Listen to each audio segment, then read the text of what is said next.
की तरफ से सिंधु जल समझौता को रद्द किया गया और अब ये भी कहा जा रहा है प्रधानमंत्री की तरफ से कि सारे ऑप्शंस खोल दिए गए हैं सेना को। जी। आज से पहले क्या हाथ पैर बांध के सेना को रखा गया था? आज से पहले क्या सिंधु नदी के जल को कभी रोका नहीं गया था? जल रोका जा सकता है। हमने बनाया है ऐसा कोई सिस्टम जिससे हम नदी का प्रवाह रोक दें? किसको बेवकूफ़ बनाया जा रहा है? 1 महीने बाद बरसात शुरू होगी और जब नदी में जल की धारा चलेगी, कैसे रोक दोगे? रोक दोगे तो अपने ही देश में बाढ़ आ जाएगी। यह एक झुनझुना है जनता को बेवकूफ़ बनाने के लिए। जिस तरीके से पाकिस्तान के लोगों को वापस और नागरिकता के लोगों को वापस पाकिस्तान भेजा जा रहा है, वो सब जो नागरिकता वाले हैं वो यहाँ हैं कैसे हैं? भारत की जनता बस एक चीज़ चाहती है कि समय आ गया है कि आर पार अब पाकिस्तान ऑक्युपाइड कश्मीर जो भारत का हिस्सा है उसे भारत में फिर से मिला लिया जाए। ये फैसला होना चाहिए। सारा देश खड़ा है इस सरकार के पीछे, लेकिन ये फैसला नहीं हो रहा।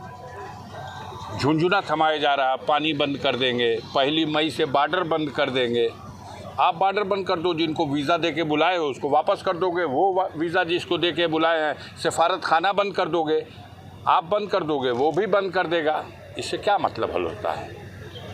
उन बेगुनाहों की जो जान गई है, जिस तरह से धोखा हुआ है निहत्थे लोगों पर, निर्दयता से जो आक्रमण करके इन्होंने मारा है, आपने मौका दिया। जब हमारे घर में लूट हो जाएगी तो हम सबसे पहले तो चौकीदार से ही पूछेंगे कि तू क्या कर रहा था? वहाँ कोई है ही नहीं। 2000 पर्यटक पूरे देश से गए हुए हैं और उस स्वर्ग को नर्क बना के चले गए। वो चप्पे चप्पे के आपकी पर फोर्स है।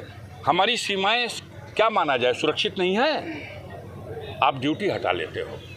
अभी तो एक खबर छपी है, द हिंदू ने छापा है, हिंदुस्तान का एक ऐसा अखबार जिसके ऊपर सारे देश में जो पढ़े लिखे लोग हैं वो सबसे ज़्यादा भरोसा करते हैं। द हिंदू की खबर है कि उसी स्थल से जहां ये घटना घटी पहलगाम की, कुछ घंटा पहले केरल हाईकोर्ट के 3 जस्टिस भी गए हुए थे और ऐसे जस्टिस वहाँ गए थे अपने परिवार के साथ गर्मियों की छुट्टी मनाने, जिनमें से कई ने अभी कुछ दिनों पहले एक वहाँ इसी तरह की बहुत जघन्य घटना हुई थी जिसमें आरएसएस के लोग लिप्त थे और उन आरएसएस के बंदों को उन्होंने दोषी ठहराया था, सज़ा सुनाई थी।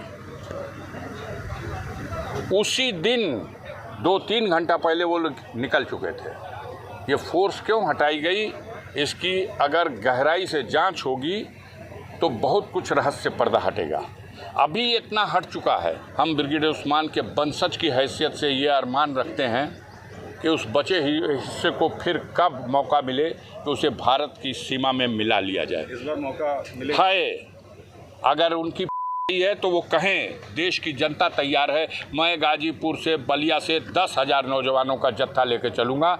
हम लोग उस कश्मीर को फिर वापस लेना चाहते हैं जिसे उन्होंने धोखे से, छल से कब्जा